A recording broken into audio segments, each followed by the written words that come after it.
पहले पार्ट में आपने देखा कि मैंने बताया लड़कियों के साथ बचपन से किस तरह का व्यवहार होता है, कैसी परीक्षाओं से गुजरना पड़ता है। इसी के आगे की कुछ बातें और है जो मैं आपसे डिस्कस करूँगी, आपको बताऊँगी। प्लीज़ पूरा वीडियो ज़रूर देखिएगा।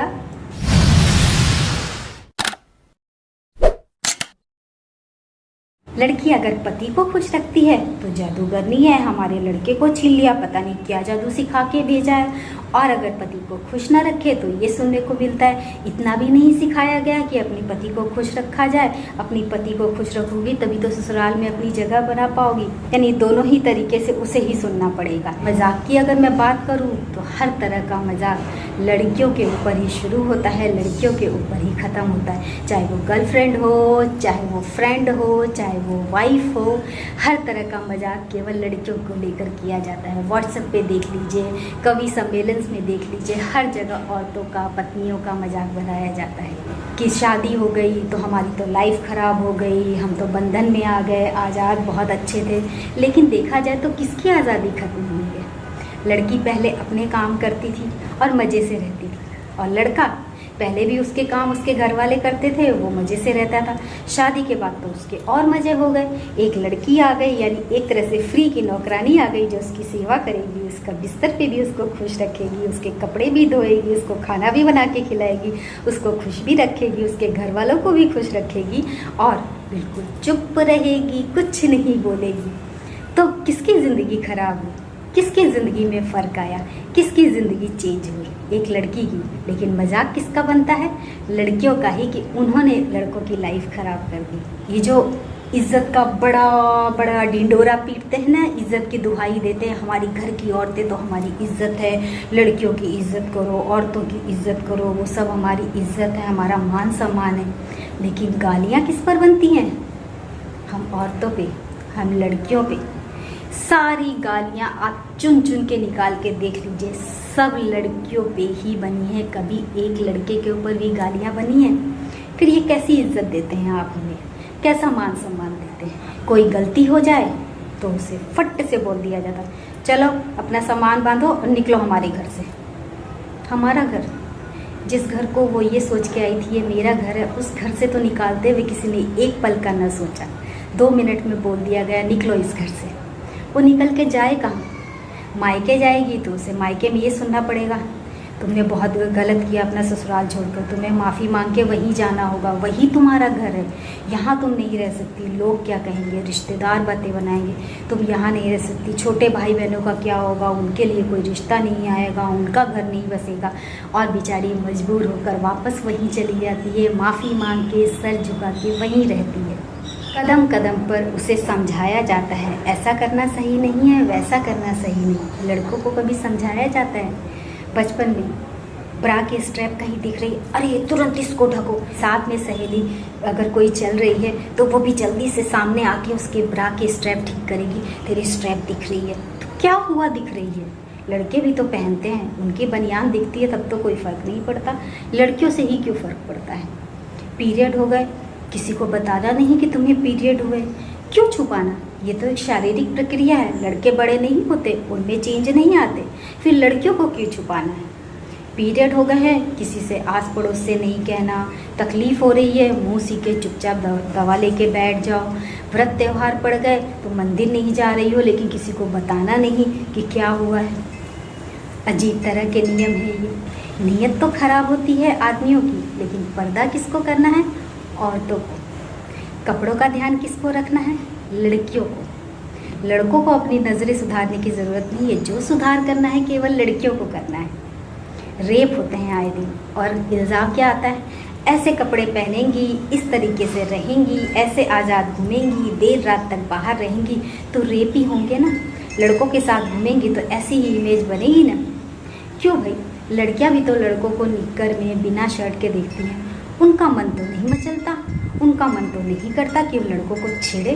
फिर लड़कों को ऐसी आज़ादी क्यों मिल जाती है कि लड़कियों ने ज़रा से छोटे कपड़े पहने नहीं कि उनका मन बहक जाता है? और मन बहकने की बात भी तो देखो, एक छोटी सी बच्ची जिसके नन्हे नन्हे पैर हैं उसको देखकर भी उनका मन बहक जाता है। एक 60 साल की 70 साल की बुजुर्ग लेडी को देखकर भी मन बहक जाता है जो ठीक से चल भी नहीं पा रही है बिना सहारे के। कैसा मन है आपका? जो कदम कदम पे बहक जाता है, जिसे आप संभाल नहीं सकते। हमारे पास भी तो मन है, हम कैसे संभाल लेते हैं? हम तो नहीं करते ऐसी कुछ हरकतें। आपको क्यों ये आज़ादी है कि आप ऐसी हरकतें करें?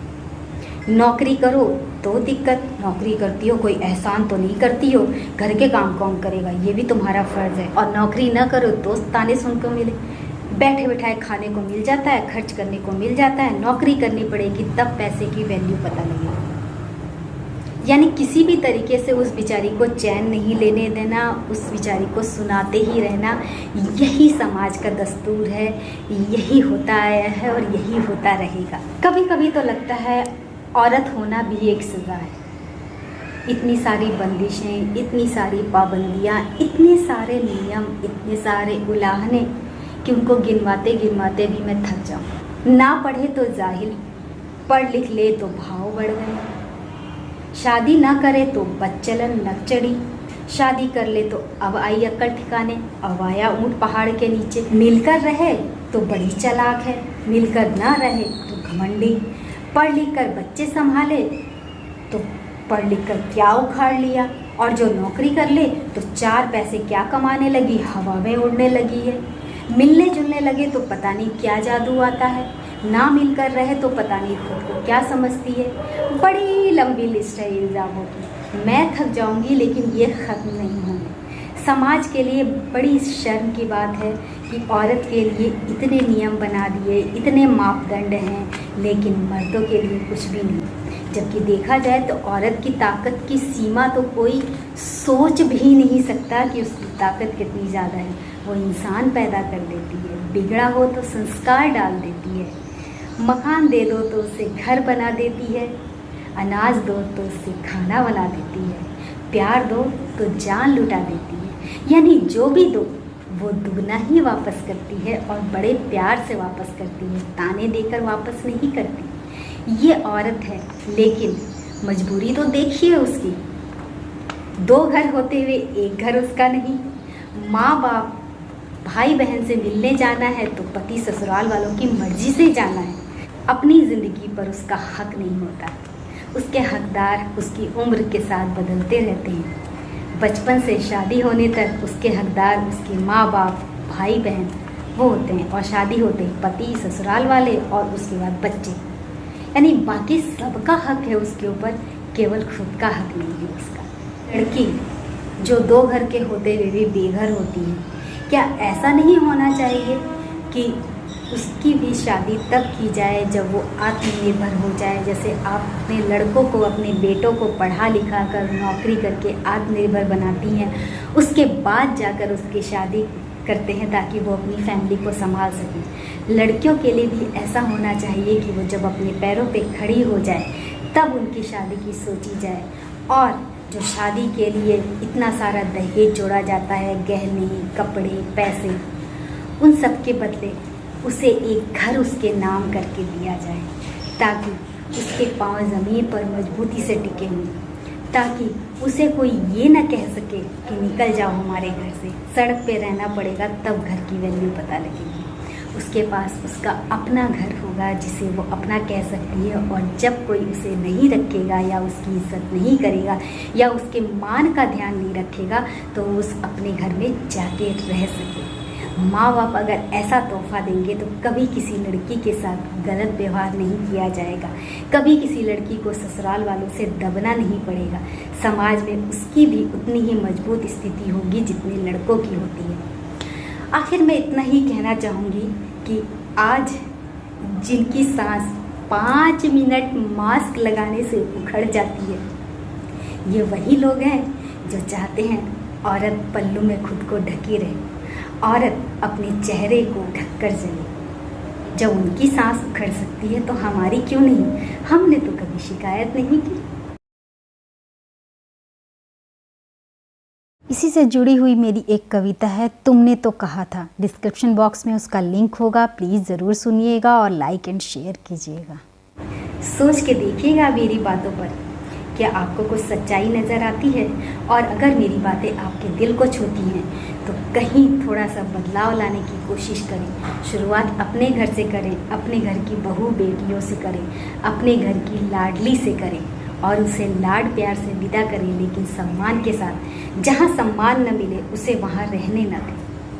बस इतना कर ले, समाज खुद ब खुद बदलने लगेगा, हमारी स्थिति भी खुद ब खुद मजबूत हो जाएगी।